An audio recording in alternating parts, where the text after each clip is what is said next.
Hi, everyone. Welcome back to another episode of Ground Pass. We are here for the quarterfinal recap and semifinals preview. Semifinals are today, guys. So we're recording this and hopefully I will get it out really quick before 7 p.m. Eastern because the semifinals are tonight. That's how it goes. Welcome to Show Business and Grand Slam season. I am here with the one and only Mitch Michals. Hi. Hi, I have a question. I'm glad to be back, Anastasia. Do you have kind of like that sadness when the ground pass season ends of a slam, when like all the matches get to the big courts? I know there's a lot of great tennis, but is that kind of like a somber day for you in the ground passers? Yeah. So the last day for me on site was Labor Day Monday. That was my last day on site. I haven't been back since. Technically, I could have gone today because tickets were free today. And guys, you can still go to the site on a ground pass. Just there are no singles matches anymore on the grounds. All the singles matches have moved to Ash. That's where all the singles matches, but you can watch some great doubles matches, some great wheelchair matches, juniors, they're all happening around the grounds. You can go into Louis Armstrong for free. But, my last day on the grounds was Monday and I've just been catching up on real life. Right. Like I legitimately had 2 days off where I did nothing but be a vegetable on the couch watching tennis. It has to be this time of year.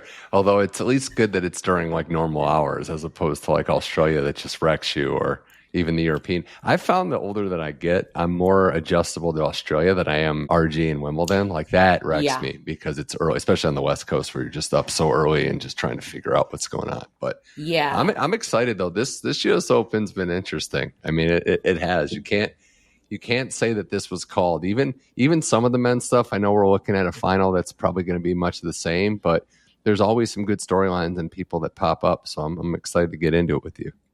No, definitely.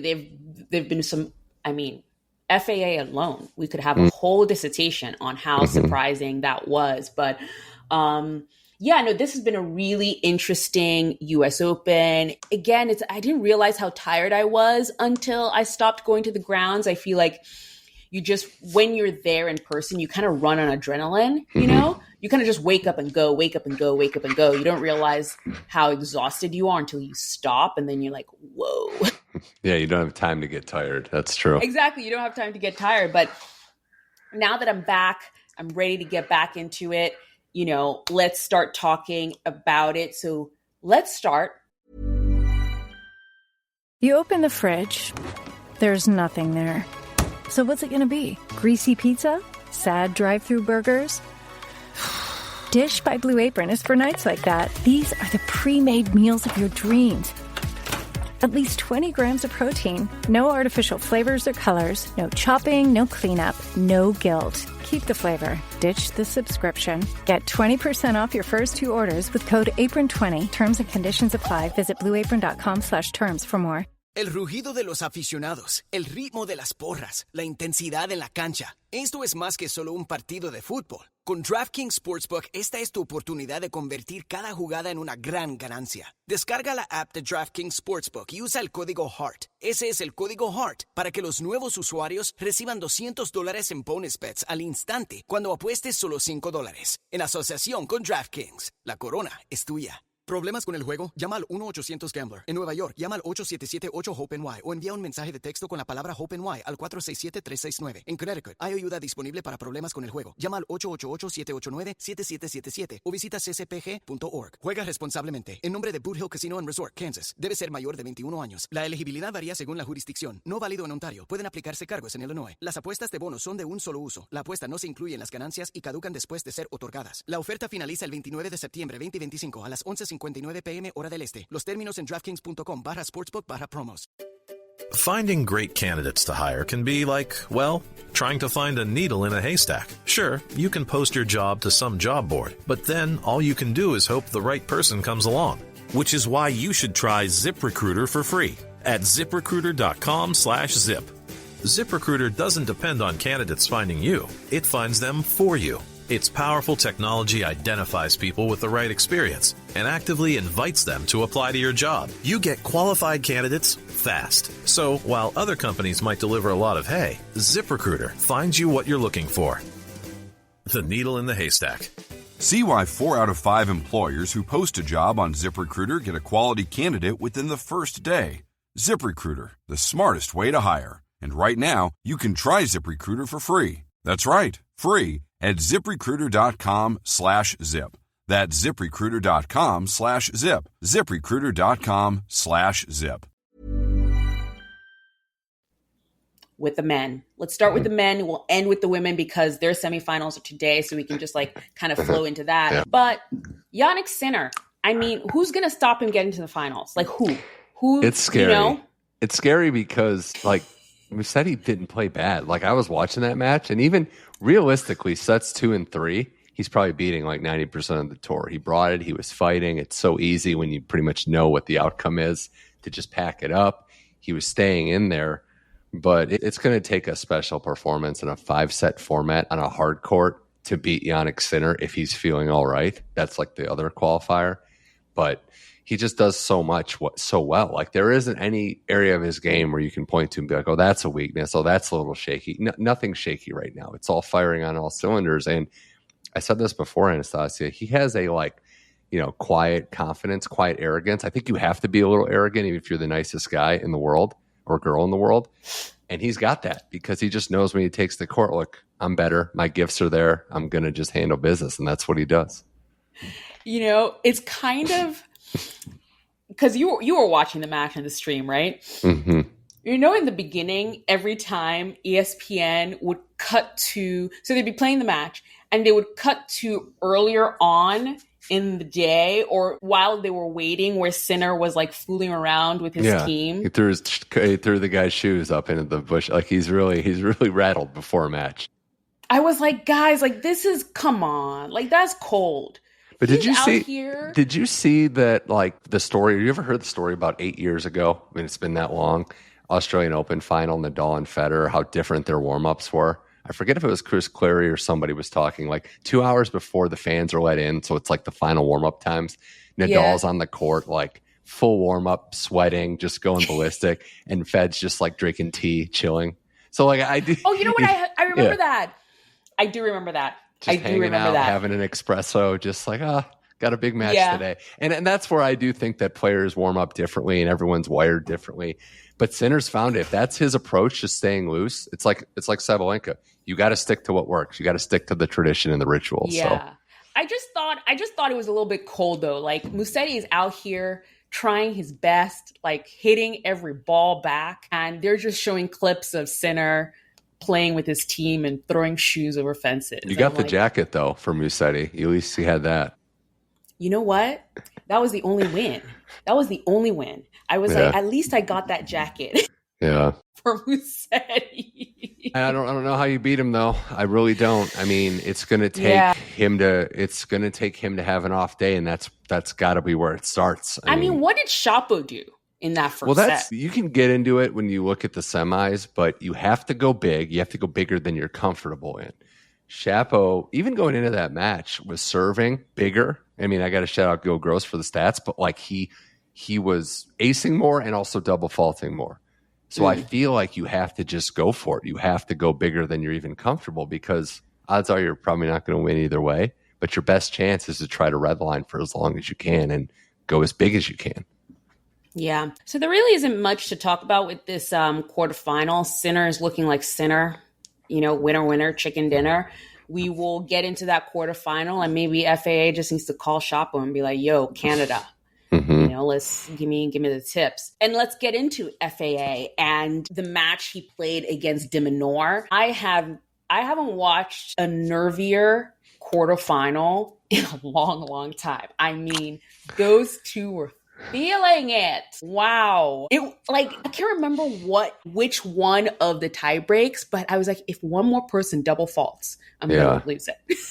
It was a war of attrition, 4 hours for 4 sets. And that's what, isn't it funny? That's what happens when the opportunity is there. Like, I almost feel like you play freer. You play even better sometimes when you're playing, a huge, like a Sinner, an Alcaraz, or a Djokovic. But when you have that match, no disrespect to either player, but this was a real chance to get to the semis. And you're going to feel that pressure for Felix. I mean, to get through Minaur, who, it's a tough, you got to bring your track shoes on a day when you're playing the Demon. And he was able to do it. He's one of the people that Felix, of all, we say this about athletes, but can you believe he's still 25?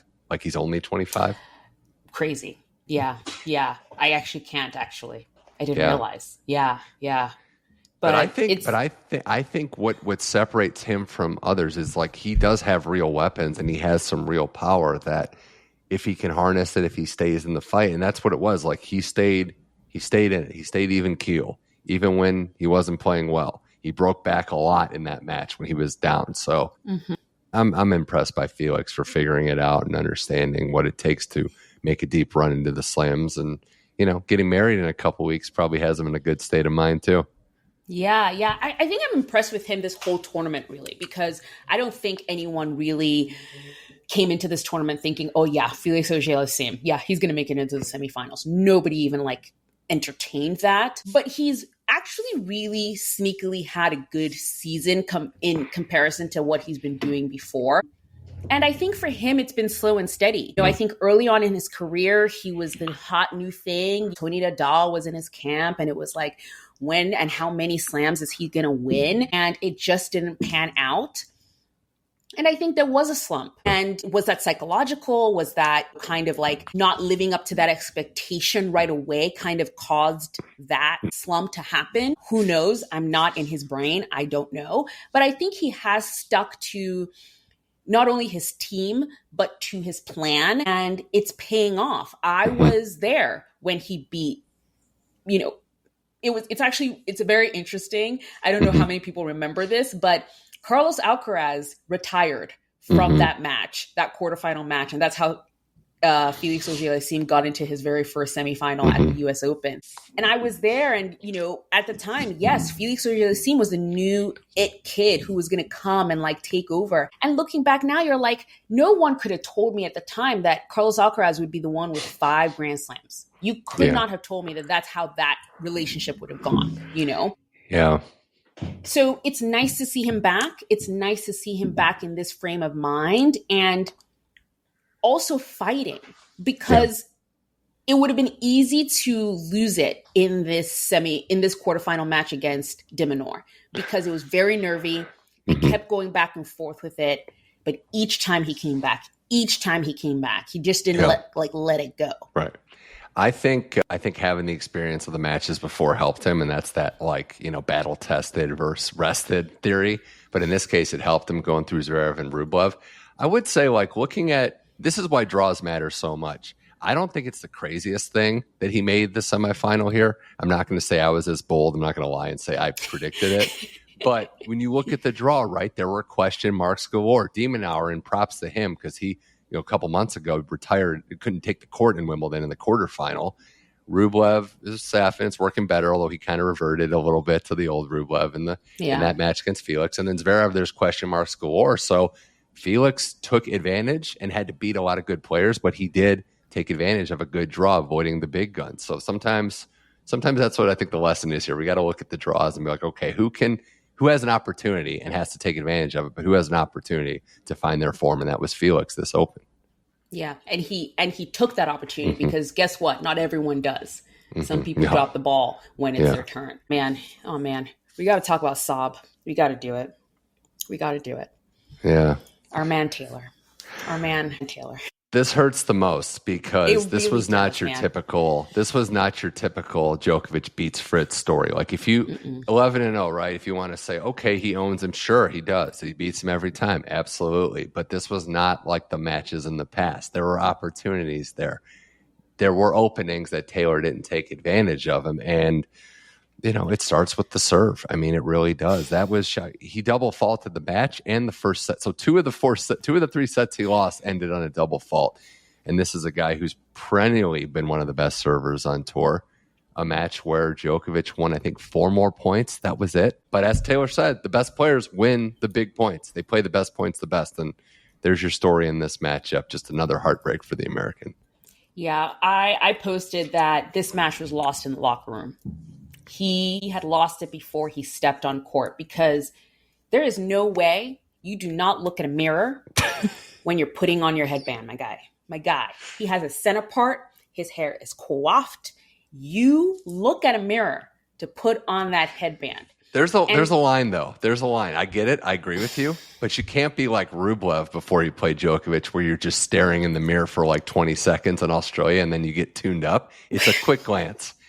Adjusting your hair and worrying too much. It's a quick glance. Okay, we're good. And then you move on. But yeah, I agree. Here's the thing. Okay, fine. It's a quick glance. You still looked at the mirror. Also, don't you do a huddle with the team? Doesn't Morgan come over and be like, hey, babe, great, have a great match. Accountability, Morgan. Morg's accountability. Everyone has to bear the responsibility. Nobody was like, babe, it says sob. Nobody? Mm-hmm. Mm-hmm. During the match. It took a while. Didn't it take a while for him to fix it? Like, I thought it'd be the first sit down, but no, it was a long time. And I know Taylor is one of those like against coaching players. Like he really is against coaching. But my guy, if you go to your towel when you're on the side of your coaching box, they did not yell back to you to say, check your headband or it's backwards. Mm-hmm. It took 2 sets. I know. That it did. I was lost in the locker room, unfortunately. I also thought, I made the joke, and it is mostly a joke, but kind of a joke, that if Taylor Fritz would have just drilled Novak on that game point in the last game of the match, he wins that game, and who knows what happens. Honestly, he probably should have gone up the lines like those were open too, but trying that lob there was an interesting tactic. And I feel like it does come down to a few points, and it's more than the tennis side of things, because Novak just does it time and time again. It's crazy. It was the meme of, I don't know if you saw it online, of, okay, 3000 babies and Novak again in the final 4 of a major. And it was the meme of the bachelorette party, like there's a 56-year-old woman here. But credit to him. Like, he does all 4 slams at 38 years old without playing any lead ups. Like, that's insane. Yeah. And it's just, I don't know, like, for me personally, I don't know how the rest of the tour looks themselves in the mirror and says, well, it's Novak. No, I'm so sorry to you guys. You can't just be like, well, it's Novak. No. He did not play any lead-ups. No. At all. He looked like he was going to die in his first match. Like, he looked like he was going to be deceased. I'm very, and that's my theory. I mean, it's true. Like, that's rust. Like, you can't tell me Werner Tien match was not just the rust of their first match, and then he, is playing better. Yeah. Here's what I would say. There's certain guys that need to look themselves in the mirror and say, this isn't acceptable. And it's the guys on the fringe, because I love all pro tennis players. You love all pro tennis players too. But realistically, there are players that are never beating Novak Djokovic. Like, if you're at a certain point. True. So I'm not going to put them in the same category. But if you're on the cusp, that's when it's – and part of it's fortune and what happens, right? Ben Shelton, we talked about him before we started, like the injury side of things. But that's another testament, too, that Novak's able to stay healthy at this part of the game and, still able to kind of reinvent himself. He kind of serve-botted a little bit in that match when he needed to. Like, I'm just going to play a couple boring points and, back into the semis where we'll see what happens. But that was the story, the headband upside down. And then also, I mean, that I had to look it up, but that dance is very popular with my niece and nephew too. So he's got young fans coming in on board with the K-pop tribute to his daughter. So what more can you say? Yeah. What can you say, Taylor Fritz? But oh well. This was definitely a bummer. Mm-hmm. I expected more, especially because I did watch Taylor's match against Thomas Mahak, and that was a serving masterclass. So how his serve went from that match to the Novak match, the only explanation to me is nerves. So I agree. I think that was part of it. I think he just hasn't done it before. There's a lot of scar tissue. He's 6 matches away from the Monfils mark, so we'll see. We'll see. Carlos Alcaraz, man, he should. I think he should shave his head before every Grand Slam. How about that? Just shave it every Grand Slam. You shave it. You don't drop a set. How about that? You know what I mean? If he wins, that's going to be something to consider. Our drummer boy is no longer a drummer boy. He just locked in. He just, shaved his head. He locked in. Yeah. Lecheka played well too. It's similar to Sinner, right? These guys are operating on another level, and I do think Alcaraz is focusing more, harnessing more. Serve's gone way up too. Yeah. And we'll get into that with the Novak stuff in the preview, but that's been the area where Novak's exploited stuff, second serve points for Alcaraz and his own second serve, but it's tough to compete with this guy when he's playing at a level like that. And Jiri looked like he was trying his best, doing what he could, and it wasn't enough. What was it? Because was it the Jiri? Because I can't even remember where these crazy points come. Was Jiri the behind the back volley? That was Rinderknecht. Was behind the back volley. But there was a point with Jiri, and I think even Jiri talked about it in press, where he was like, "Look, it was like I was playing. It was like I don't know what to do." Alcaraz hit a winner in the baseline, where even Alcaraz kind of gave like the nod, like that was impressive, like he impressed himself. Yeah, so it could have been that. I just, they played on grass 3 sets, right after the Roland Garros, come Ibiza party that Alcaraz had, and it was close. It was intense. I mean, grass is a little different, obviously, but best of 5 again. Like you got to beat these guys for 3 sets. It's going to take some scientist out there has to figure out like a tactical formula to play these guys and then implement it. But that's kind of where we are. Yeah, where we are is really the gap of those two. Djokovic is floating, he's hanging on, and then it's the rest. Yeah. Well, back to the drawing board, everybody.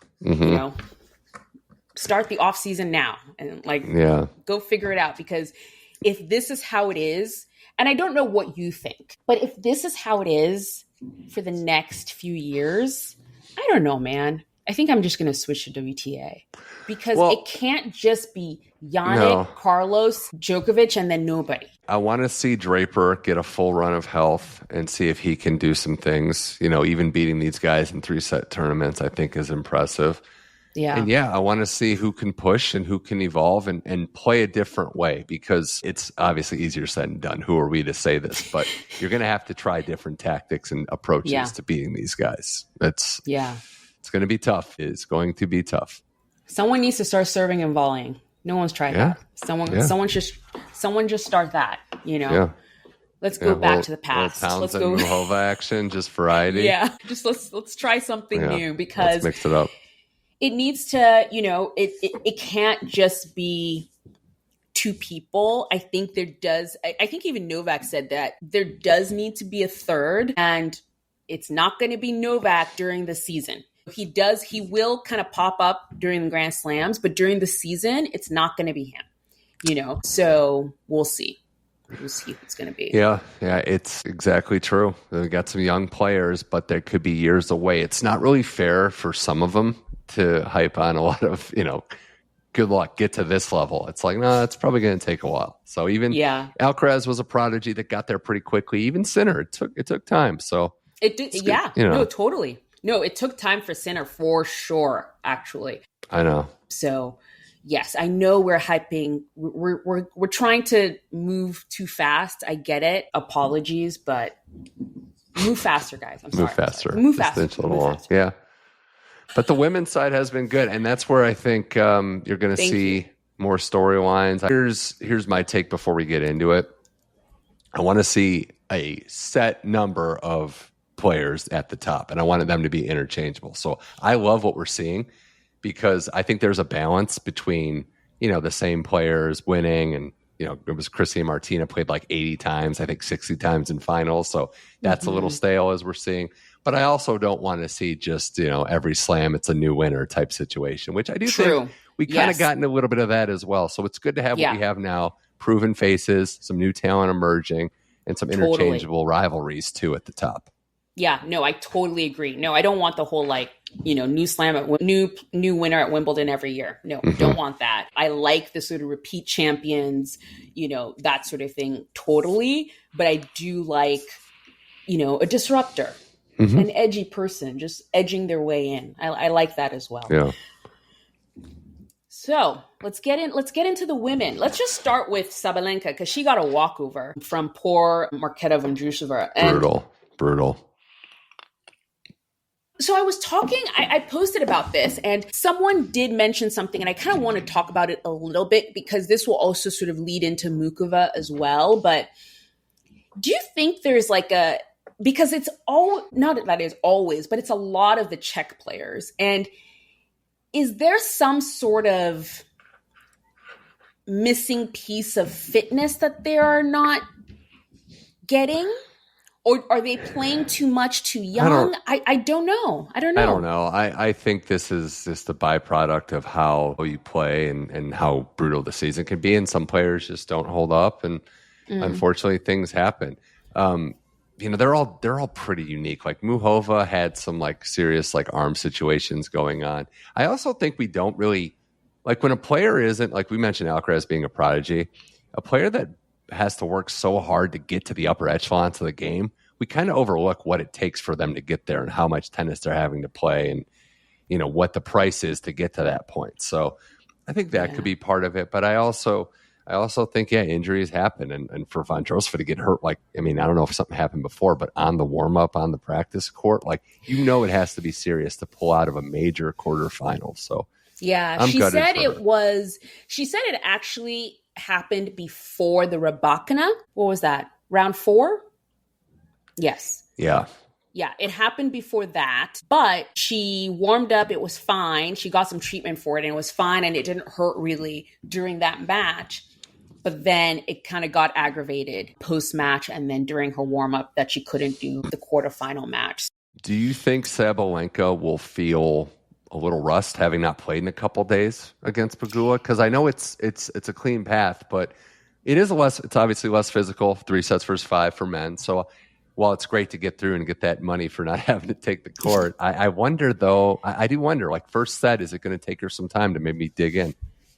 I think she might actually. I don't know if you saw the video of her finding out that when it happened, she was like mad. Well, I was like, how mad can you really be? Like, she wanted to play. Oh, like, she wanted to play tennis. I think she felt bad, but no one is fully mad. Like, no. Oh, you're automatically in the semis. No. I don't think she was mad at Vondrousova. No. No, I get what you're saying. She wanted to play tennis, right away. So in terms of feeling rust, that's the only thing I could think of where it's sort of like... Yeah. Usually what happens in those situations is that they're going to do like a match simulation to but that's not the same thing. And I think it's an interesting one because Jessie gets her and, Jessie had no momentum going in, 0. And luckily for her, the draw opens up, no seeded players, although Barbora's a seeded player, just didn't have a number by her name. But she's found something. She understands the assignment when she plays in the U.S. Open. She knows how to navigate through a draw. She knows how to lean on the crowd when she has to. So I think she's very pragmatic, and I think that's what's helped her is that, look, it doesn't matter what happened, one match at a time, win, let's go play in 2 days.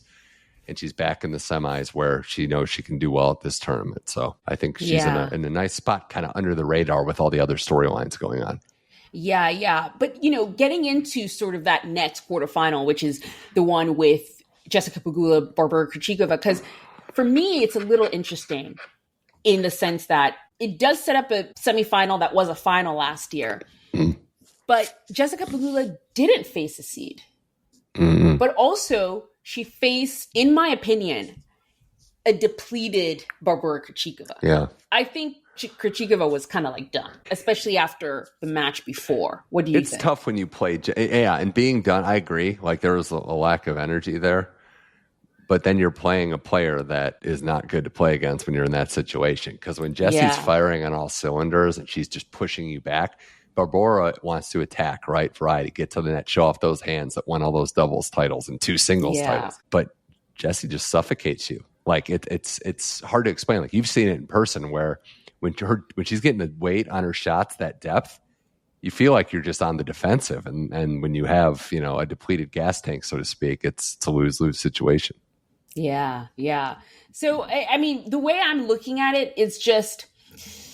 I feel like I'm not so sure Pegula is battle tested, is what I'm thinking. Sure. But hey, we'll talk about it when we get to the semifinal preview. Osaka Muchova. What did you think of that? Again, I thought Muchova had played so much tennis. It's hard, given the fact that she had been, getting back into full form. She was just the marathon woman of this U.S. Open and losing a lot of first sets, too, so really having to dig deep. I thought Naomi's ability to hyper-focus was what stood out. That was, you want to talk about the championship level stuff, winning when you're not at your best. It wasn't her best match, clearly. But she got breaks when she needed to. It was 5-4 first set, broke it, like late second set, battling back. That's what stood out to me, was that championship level focus that she had to win the games and the points she needed to. And there was some poetic symmetry of losing to her last year in this exact, tournament, finding a way through and getting to a spot where when she gets to, she just wins the tournament. Like, look at history. Win 4 matches in a major, wins a major. Naomi, there's a lot to like from Naomi. And I didn't even talk about all of her toys. So yeah. I said it in our last episode when we were doing on round 3 and round 4 recap is Naomi gets to a quarterfinal of a Grand Slam. She doesn't lose. So no. I thought about this too when I was, there was a lot about the schedule, right? Like they put the match later, Anisimova, Iga, American versus Iga, day match. Oh, people were debating that. Do you think, and this is an interesting conversation. I think she's the biggest star in the WTA. Like I would say Naomi Osaka is the biggest women's tennis star, right? Globally? Globally, probably I would say yes, especially because I think Naomi Osaka has Asia. Yeah, like I know Coco's a popular, and she's the American superstar, obviously worldwide known too. But globally, and now that she's back winning, I think it's Naomi Osaka. Like it's if you're going to say who's a name brand, yeah. No, you're totally right. If we want to talk on a global scale, I would say Naomi Osaka, because she not only has an American crowd, but she just globally, especially in Asia, she takes that crowd as well. Naomi Osaka, Coco Gauff is a big star as well, though. Yeah. And I want to be clear. I know you have a lot of loyal listeners of fans. Like this doesn't necessarily equate to like who's the better player, who's more informed for the Sabalenka and the Iga fans out there and the Coco fans. But I would say, yeah, that's the biggest star. So it's good to have her back in the mix. Like we'll see whatever happens. It's just good to have her back, enjoying tennis. Obviously, the coaching partnership is a home run, and the ability to overcome a tough loss in Canada is a home run too. So yeah, I was impressed. She won with not her best game, and that's sometimes the best thing you can say about a player. Yeah, no, totally. I was very, very impressed with her performance, especially in that second set. It got dicey there for a bit, but she was able to sort of like bring it back. She always just brought it back. And that I couldn't have said about Naomi even a few months ago. Like I couldn't have said that's something that she could have done. I do want to sort of say a few words about Muchova, because I watched that match she played against Marta Kostyuk the match before. She was serving out the match. She was limping. She couldn't move. Mm-hmm. She was just serving, placing the ball in the right spots, so that Kostyuk couldn't get to it. I didn't think, Vondrousova was the one who was going to withdraw from the quarterfinals. I thought it was going to be Muchova. I thought Osaka was going to be the one to get the walkover. So for her to not only show up, but play as well as she did on one leg, look. My only hope is that she is just give me one season, please. Just give me one healthy season, because she's such a great player. It's mesmerizing to watch, right? Her dynamic game. She mixes in hot shots. She can adjust, and really, how about that? Like she played a match when she took the court. It happens in tennis, right? You're not feeling great. You have honor and pride. All these players do. But she's able to adjust her game and give herself a puncher's chance like that.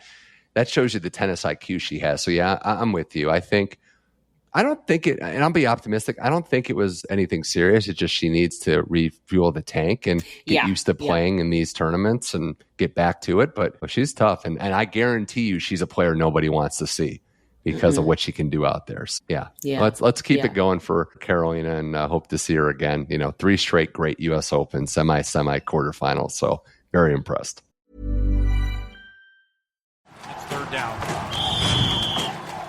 Did you see the game last night? Of course you did, because you used Instacart to do your grocery restock. Plus, you got snacks for the game, all without missing a single play. And that's on multitasking. So we're not saying that Instacart is a hack for game day, but it might be the ultimate play this football season. Enjoy $0 delivery fees on your first 3 orders. Service fees apply. For 3 orders in 14 days. Excludes restaurants. Instacart. We're here. Listen. That's the sound of the fully electric Audi Q6 e-tron.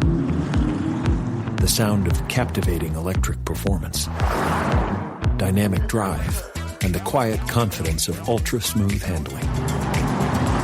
The elevated interior reminds you this is more than an EV. This is electric performance, redefined. The fully electric Audi Q6 e-tron. Yeah, totally. That was a really great one. I saved the best quarterfinal for last. Man. It's a scriptwriter's quarterfinal, right? Like it's a movie scene? This is a movie. You know, it's like you're like down and out. You just had like the worst loss of your life. And then you get the chance for redemption. Like the sun is rising. It's like a crane shot coming down from the top of ash, lands on the court, over your shoulder, Iga Swiatek's on the other side. I mean, couldn't have written a better script, okay? No. At the U.S. Open, the very next slam, everyone's watching. It was very poetic. It was also impressive from the get-go. Like, I'm not going to say that I thought as the match went on, Anisimova's got this. Like, It was a tight first set. She got the lead in the second and then rode it home. But what you saw early was she was going to play an entirely different match, which is, first of all, she had the nerves under her belt. You can't compare anything to playing in the first Wimbledon final. You've got royalty there. It's the most famous venue for tennis ever. So she was able to manage her emotions, lock in early. But what I saw was this is a player that's going to go for it. Like we're dying on our shield if we lose today. Like this is going to be, I'm going for my shots. If I don't hit him, I don't hit him. Oh, well. But I saw a player that was fearless and her bravery was rewarded, sometimes in the form of luck, like on match point. But she was able to take the match and take the fight to Iga, and she deserved every bit of that win. So I was thoroughly impressed. It was a feel-good moment for a player that has been getting better and deserved to have her redemption story. Yeah. I mean, that was one of those moments where, because I watched every second of that Wimbledon final, because first of all, it was so quick. Like you couldn't, there was no time to think. It started and then it ended and you're like, what happened? It was like an out of body experience. So watching this, it was just like I was on the edge of my seat. She goes down a break.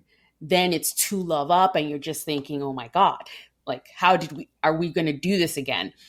And then she breaks back and you just realized she is in the fight. And I think that's just been the most impressive thing about Anisimova for this whole experience.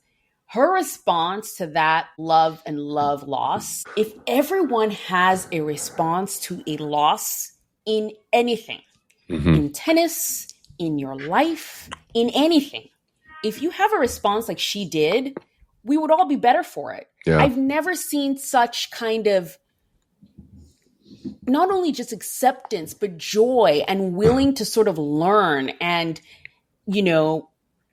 grow from that. I heard in her press that she watched the match back. That's the point. That's the point is that it takes reflection of bad moments too. Yes. Like she didn't wallow in it. She got her behind kicked and she's like, okay, this happened, but how are we going to learn from it? Yeah. It's one thing to, like you said, eloquently overcome losses, turn it into a positive. And I completely agree. But in the world of pro sports, you can't just take the court and be like, oh, well, new day, time to play again. Like you have to learn and you have to understand. Isn't that the beauty of this sport though, Anastasia, that each match can be completely different? All it takes maybe is getting on the scoreboard early and then seeing where we go. So that part when she said, I watched the match, like I'm not going to wallow. I got to see what I did wrong here because I want to play her again. Iga's one of the best players in the sport. I'm probably going to see her again if I want to win something. Yeah. So she studied it and won in straight sets. It was so cool and so impressive. And we'll see if it can keep going. Because I don't know how you thought. I thought this was one of the tougher players left for Anisimova to face. She can beat everybody left in this tournament. Like, she can do it. 100%. She can beat every single other person left in this draw. And for me, the fact that she stepped on court with just such confidence, that is just a sign of a winner, period. Mm-hmm. Just the fact that she was able to be reflective. Even if she lost this match, she won. Because, it's the ability to just sort of not wallow in it, not be afraid of it, to take every step. Just like you said, if I'm going to be a champion, I'm going to have to go through her at some point. Mm-hmm. She's Iga Swiatek. She's won, what? Is she 6 Grand Slams right now? 6? Yeah, it's 6. 4 RGs, a Wimbledon, US Open, yeah. Yeah, so she's won 6 of these. If I'm going to win one, at some point, I'm going to have to go through her. Mm-hmm. So I don't know. This was one of the most inspirational sporting moments that I have kind of seen the arc of, that I think whatever sport you love, whatever, path of life you're in, just follow this story, because we're all here rooting for Amanda Anisimova in all of this, because I was just so thoroughly impressed with the way she not only attacked this match stylistically, because she knew what she was going to do. That second serve was hers. She was like, "Oh, I'm coming. Yeah, I'm gonna come for that second serve." It was tough to watch she Iga just stepped scramble. right in. Yeah. Oh, she just stepped right in. But she had a plan and she just executed. So props to Amanda Anisimova, man. That was such a good match. That was really, really good. The semis are great because in the women's side, you have 4 women that could win this tournament. So I don't know. And every combination of a final is great too. So I'm excited. I am. Yeah. Okay, let's go through it, and then I'm going to ask you something. But let's go through it. Okay, yeah, go ahead. Sabalenka Pegula semifinal.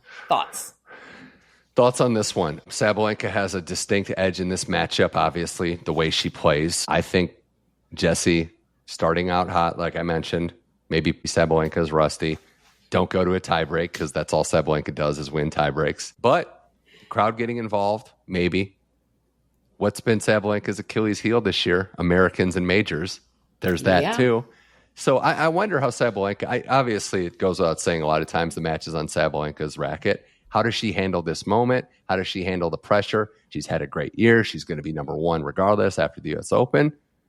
But she's built up these expectations, and this is her last chance to win a major in 2025. So I still think it's on her racket, and I think it's a tough task for Pegula to win, but there are doubts, and there have been upsets, and this semifinal round has not been kind to her in the past. So we shall see. Yeah, that's the biggest thing for me, is that Sabalenka has built up this thing where it's like she hasn't won a slam this year. And is that too much pressure to put on yourself? Because she is going to be the number 1 player in the world. Isn't that enough? For me, that's the biggest sort of question mark in all of this. The one semifinal I'm excited for here, Osaka and Anisimova, man. Osaka and Anisimova. The odds makers have this pretty even, which shows you the respect, I think, that they have for Anisimova. Because, that win did a lot for them to make it basically a pick'em type of match.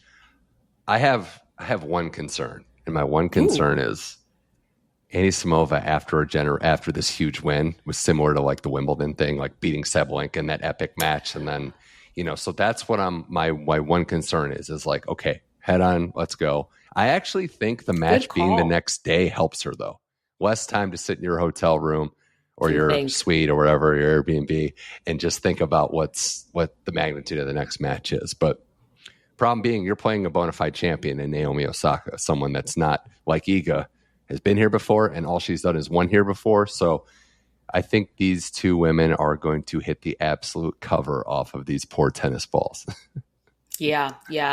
For me in this one, watching Amanda Anisimova win that match against Iga just gave me a whole new respect for her, and I just am such a believer now. So it's tough for me to see her not winning this, but at the same time, I'm such a believer in just records, and Naomi Osaka, she doesn't lose after winning quarterfinals. Sounds like it's like your heart versus your head. It's like your heart versus your head here.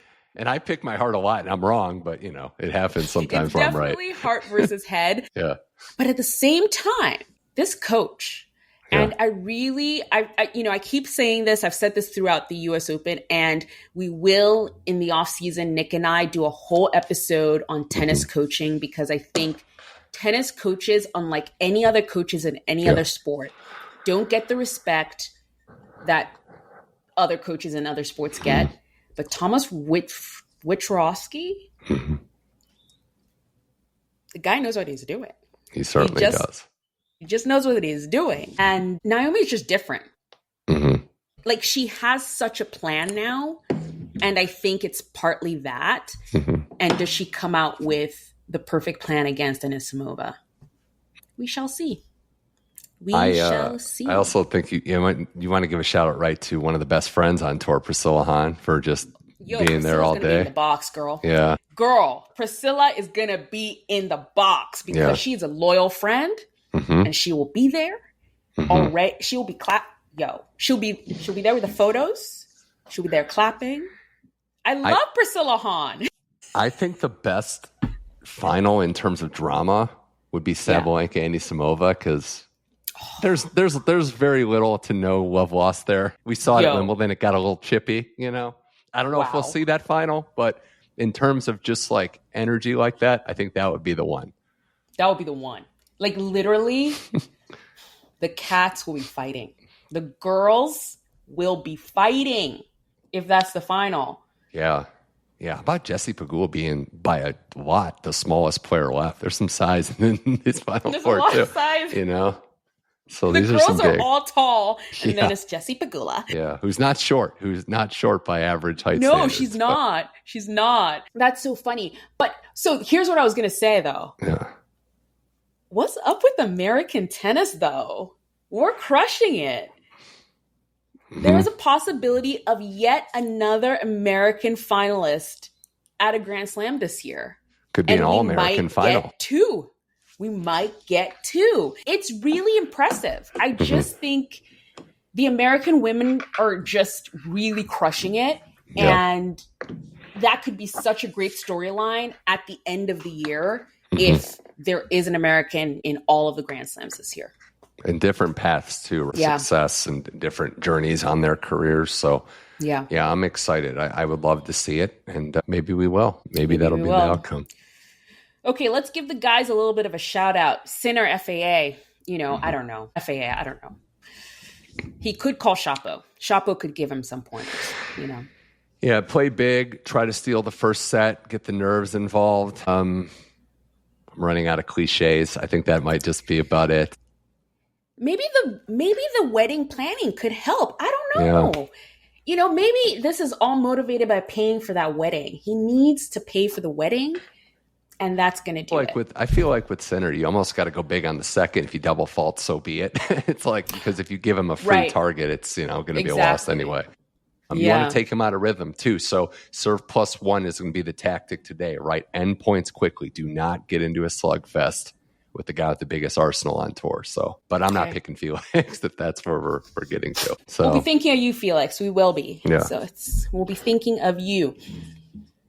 Djokovic, Alcaraz. We've seen this story a few different ways, a few different times. Here's actually something I want to talk to you about, because I've seen a lot of stuff online about why is this the day match? Why is it not the night match? Correct me if I'm wrong. Novak and Alcaraz are the ones who got the 2 days off. So you're right. But here's what happened. And I went and dug too, because this is how it goes historically. Last year they flipped it though. So last year, for the first time I think ever, they said, we want to put 2 Americans on at night. So they opened themselves up to, they can do this. Because I'm with you, like historically. So last year was the 1 year they flipped IC. So they proved they can do it. And now it's like, why don't you do it? Because for me, traditionally, it's always been the people who get the 2 days off get the morning, RG, the afternoon that's how match. RG works. And then the ones who get 1 day off get the night match. Yeah. So the schedule is never going to be perfect. I understand it, though. It's a tough break, given that this is the match. But we'll see. I mean, one of these matches could go 3, one could go 4, and it could be the other ones. It could, depending on what happens. Yeah. I did see in the previews, and I'm looking at numbers and how, the odds makers have this one. Alcaraz is a huge favorite. You never see Djokovic as big of an underdog, given, age and where he's at. But they are expecting it to be tight. Like Djokovic probably to win a set. Like it's priced as a match that's like Djokovic to lose in 4 sets, to at least get one set. And I think that has a lot to do with recent history where Djokovic has won these matches, the ability to kind of take advantage of when Alcaraz goes drummer boy mode and maybe loses focus. Yeah. I do think, though, that Djokovic relishes being the underdog. Like his press is like, we'll see what happens. He's so good. I'll try my best. He loves it. He's sandbagging, as we say, and I think he loves that he's kind of expected not to win. He loves it. There's nothing more that Novak Djokovic loves than 1, being the underdog, and 2, the crowd hating him. Loves those 2 things, lives for it, and he hopes for it. He's like, please bring it on, because it just does bring something out in him, and it's up to the opponent to just play better. Like that's, because he needs those things to sort of like rile himself up, and then he just needs the opponent to either, because then it's up to the opponent to play better or not or whatever. So be interesting. One thing I will say, Mitch, is that we need to do at some point, maybe this is our project, Mitch, for the off season, a betting episode, because half the things you're saying, I have no idea what you're talking about. I'm like, what? Yeah. I don't know what you're saying. I'm not an expert like that. Like but you understand what you're saying. I don't. Right. It's a good way to kind of look at how people predict what things are going to happen. And like Djokovic it's kind of crazy, right? Like he's been the favorite for so long. And when you see numbers, and it makes sense. Alcaraz is the guy. He's got 16 years on him? Like that's how, how these things work. But you're just so used to Djokovic being the overwhelming favorite that now he's the underdog. And you're wondering best of 5. Can he figure out a way? And Australia seems like forever ago, right? When he was able to do it. I just don't know. I think it's a better matchup for him than Sinner. I think he can try things tactically maybe to throw wrenches in Alcaraz's playing. Sorry to all the Novak fans, but he's not beating Sinner. Sinner is too much of him. He is. You know what I mean? Sinner is too much of baby Djokovic. He is. Unfortunately, not unfortunately, but I mean, it's a funny thing, right? If Djokovic and it's like that's why sports is great, and that's why you get one run at this, and whatever happens, because Djokovic, Alcaraz, and Sinner come around a year later. Djokovic could have 28 slams. What if they came around a year earlier? He could get Rafa's number. We get what the universe gives us, and that's they came around when they did, and Djokovic won what he did. So, but if he goes back to back, which would be the most crazy thing ever, if he beats Alcaraz and Sinner and wins the U.S. Open, just lay your racket down at center court. No, seriously, we'll call it a day. We'll all call you the greatest. We will all call you the greatest. You already are, but that would be the ultimate walk off. Like you don't come back from that. Listen. That's the sound of the fully electric Audi Q6 e-tron. The sound of captivating electric performance, dynamic drive, and the quiet confidence of ultra-smooth handling. The elevated interior reminds you this is more than an EV. This is electric performance redefined. The fully electric Audi Q6 e-tron.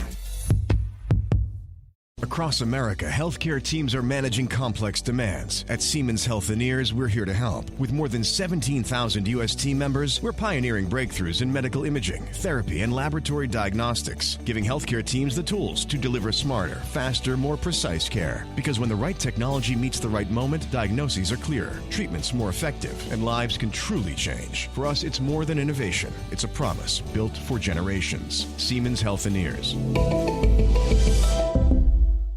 El rugido de los aficionados, el ritmo de las porras, la intensidad en la cancha. Esto es más que solo un partido de fútbol. Con DraftKings Sportsbook, esta es tu oportunidad de convertir cada jugada en una gran ganancia. Descarga la app de DraftKings Sportsbook y usa el código HEART. Ese es el código HEART para que los nuevos usuarios reciban $200 en bonus bets al instante cuando apuestes solo $5. En asociación con DraftKings, la corona es tuya. ¿Problemas con el juego? Llama al 1-800-GAMBLER. En Nueva York, llama al 877-8-HOPE-NY o envía un mensaje de texto con la palabra HOPE-NY al 467-369. En Connecticut, hay ayuda disponible para problemas con el juego. Llama al 888-789-7777 o visita ccpg.org. Juega responsablemente. En nombre de Boot Hill Casino and Resort, Kansas. Debe ser mayor de 21 años. La elegibilidad varía según la jurisdicción. No válido en Ontario. Pueden aplicarse cargos en Illinois. Las apuestas de bonos son de un solo uso. La apuesta no se incluye en las ganancias y caducan después de ser otorgadas. La oferta finaliza el 29 de septiembre 2025 a las 11:59 p.m. hora del este. Los términos en DraftKings.com/sportsbook/promos.